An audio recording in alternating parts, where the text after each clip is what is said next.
Hello, everybody. I'm Madame Sensei. I teach Spanish, French, and Japanese out here in the beautiful Pacific Northwest to high schoolers.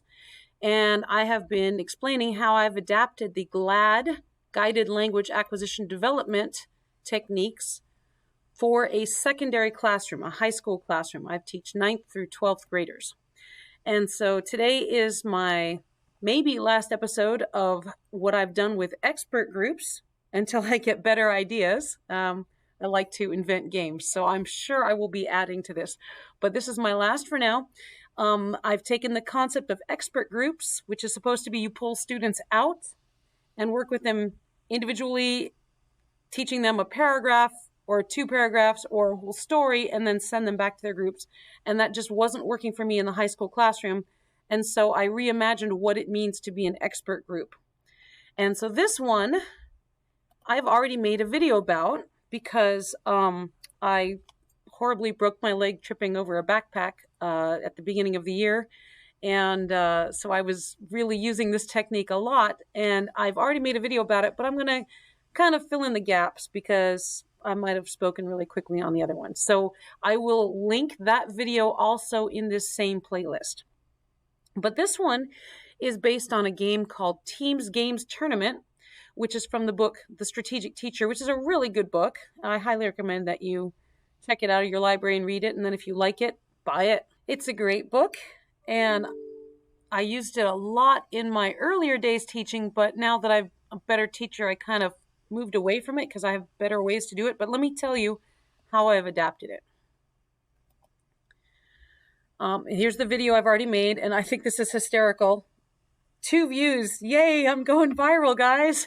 So, seeing this really calmed me down. It's like, it doesn't matter what I say here. This is really for myself so that I can think things through. And I hope it's helpful to at least 2 other people. But really, it's for me, right? All right. So, you have a choice. You're going to go through your unit and you're going to choose sentences or questions or verbs or words that you want to quiz the students on. So, your choice is you could put a picture on a card. No words. Students will have to identify the picture. Okay, so here's a card. Students are going to have to name what this is in the target language. All right. Notice I have a number here. We'll come back to that in a second. Okay. Or, we need students to conjugate verbs in our Romance languages. My Japanese students don't have to worry about this, but my Spanish and French, you can bet I have conjugation cards. Okay. Just conjugate this verb. Or you might have a sentence and tell the students to translate from one language to another. Okay, so this one, I would normally just take a Duolingo screenshot because there's a lot of translation in that. Have them translate. Maybe I'll have the English here and have them translate the target language, or I'll have them the target language here and have them translate into English, depending. But Duolingo has a lot of good units already made. You can just go play it once or twice and take some screenshots. That'll take 10 minutes of your time to do that. Or what I really like to do is write a sentence in the target language and have the students answer that sentence. Okay? Or you can just ask a question. Have the students give an answer. Do you like pizza? You can grab your quiz trade cards. Too many 3-letter acronyms, huh? Grab your quiz trade cards and have your students just write answers to them. All right. So at any rate, you are making cards. And when you make the cards, make sure to put a number in the upper corner of the card. Now, one of the textbooks that my school uses is used to be Realidades, and now it's Auténtico. That comes with flashcards. And so I just printed a sheet and hand wrote numbers in it and then photocopied that. And there I was. I had my stuff. Okay. But anyway, you see I have a number in the corner of each of these cards. Okay. That's important. I find that 45 to 50 is a good number. I've done it with 75. That's okay. I've done it with 100. The students aren't going to get through 100 cards, but it's fine. But 45 to 50 is a pretty good number to make sure that your students get through it in one period. The next thing you do is you have to make a master list of answers to those cards. So for number 1, you're going to have whatever. For number 12, I'm going to have, let's say I'm doing Spanish, el helado. For number 27, I've got the conjugation for tener written on the master answer key. This answer key is not for me, it's for the students, okay? Here, I've mixed my French and my Spanish. Great. So whatever number it is, write the answer in the answer key. And if you have something where you've asked a question and said, answer this question, then write a bunch of different answers and say any of these can be fine. But that's in your answer key. Then the next thing you need to decide is how many students do you have in your class? And because I want these to work from year to year, I normally assume I've got 32 students, although I've just found out that next year I'm going to have 36 students in most of my classes. So I'll have to print some more. But assume, whatever. If you assume 30 students in your class, divide by 3 and print that many sets on cardstock. So for a class of 30 students, you're going to have 10 sets of cards. And you can have your students cut them out. It'll make it easier for you, okay? Or you can have TAs in the office cut them out. Print the answer keys, 10 answer keys for a class of 30. And I like to staple a blank sheet on the front of the answer key that says Capítulo 2A or, Chapitre 4, whatever, food, whatever you want to do, but print a blank sheet on top so the students can't glance down and see the answers.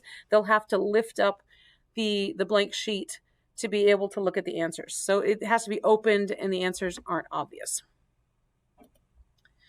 Then I print 500 of these at the beginning of the year so that if something is going south, I can just grab them and pass them out and say, hey guys, we're doing the Teams Game Tournament right now. And I've got them already printed, but at least, print one for every student in your class. Okay, so 30. And you'll see here, because this is my master for everything, I've got it in English, but if I'm doing it for a specific class, I'll say je m'appelle or me llamo or, watashi wa or whatever in the blank. And then I let the students name their study team. And then the tournament group I've already named, I'll explain that in a moment. But I write that here so the students can just fill that in. I'll write down cards won, if they got first, second, third place, how many points they're bringing back to their team. It's not necessarily first, second, and third. And then a reminder to double check.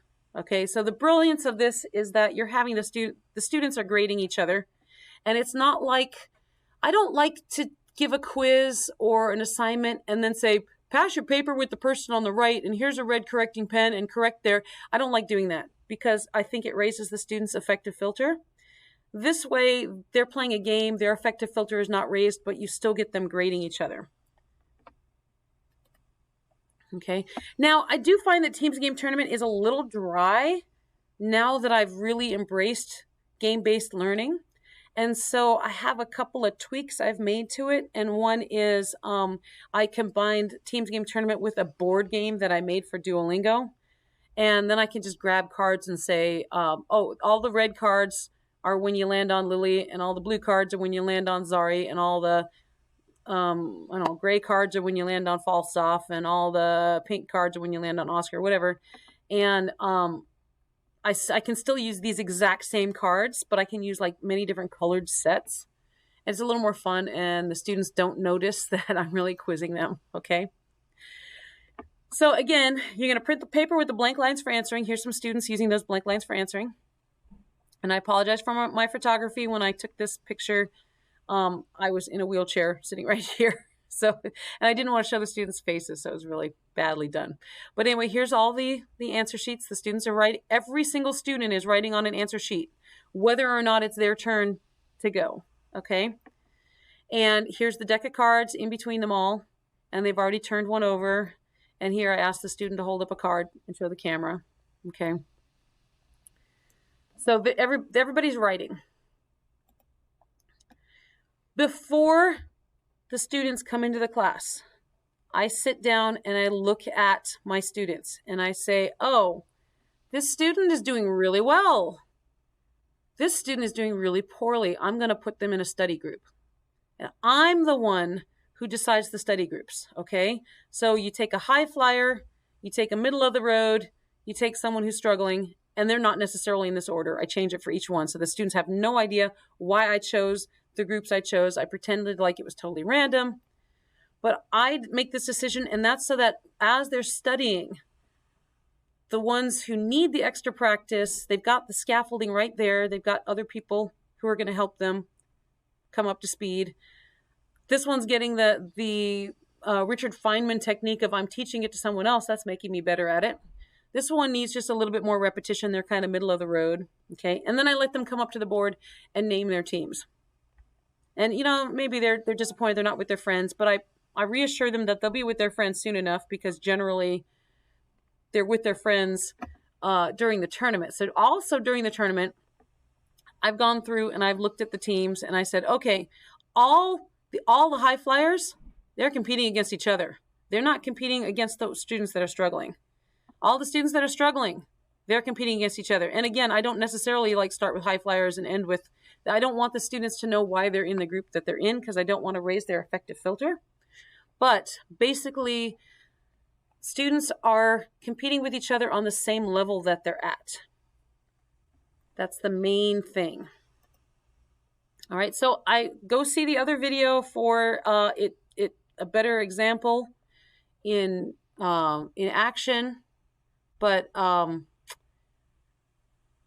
yeah, I've got the video linked there that I used because I was in a wheelchair and I didn't make too many videos, and I had a real hard time keeping the students in the target language because they kind of went Lord of the Flies when I was out for a week in the hospital. So at any rate, you get a good idea for what it is, and ask me questions in the comments or ping me on the Duolingo Educators Network or go to my website and ask me questions and we'll work through it. So in the next episode, I'm going to start talking about the GLAD sentence patterning chart. Okay, hope to see you there. And again, here's my website and Duolingo Educators Network, very active in. So I'm always tweaking everything I do. I want to hear your ideas, and you can ask me any questions. I believe in paying it forward. Thanks a lot.